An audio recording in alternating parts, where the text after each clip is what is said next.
நண்பர்களே, இன்னைக்கு 29/1/2025 இது எதுக்கு உண்டான பதிவுன்னா பார்த்தீங்கன்னா, நாளைக்கு 30/1/2025 night fed interest rate announcement இருக்குது. அது யூஎஸ் பேஸில் இருக்குது. அது நம்ம மார்க்கெட்டுக்கும் எஃபெக்ட் ஆகும். அது நாளைக்கு நைட்டு மிட் நைட் 12:30க்கு ஆகிறது வந்து நம்மளுக்கு 31ஆம் தேதி தான் நம்மளுக்கு எஃபெக்ட் ஆகும். அது பார்த்திங்கன்னா பெரிய எஃபெக்ட் இல்லைனாலுமே அது இன்ட்ரெஸ்ட் ரேட்டுக்கு கொஞ்சம் எஃபெக்ட் இருக்கும். ஏன்னா 4.50 இருக்கிறான், ஃபோர்காஸ்ட்டும் 4.50 தான் இருக்கான். இது நியூட்ரல் இருக்கிறதுக்கு தான் வாய்ப்பு இருக்குது. அதனால் சின்ன எஃபெக்ட் தான் இருக்கும். அதை விட இன்னொன்று என்னென்னா, 1ஆம் தேதி பட்ஜெட் இருக்குது.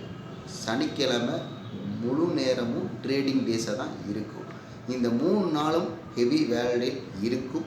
இதுக்கப்புறம் திங்கக்கிழமையிலிருந்து நார்மல் மார்க்கெட் நல்லாவே இருக்கும்.